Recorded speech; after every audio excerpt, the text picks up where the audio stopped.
మాట పలుకు తెలియనిది మాటున ఉండే మూగమది కమ్మని తలపుల కావ్యమయే కవితలు రాసే మౌనమది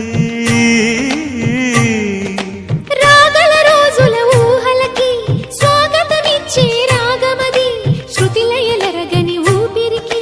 స్వరములు కూర్చే గానమది ఋతువుల రంగులు మార్చేది కల్పన కలిగిన మది భావం బ్రతుకును పాటగా మలిచేది మనసున కదిలి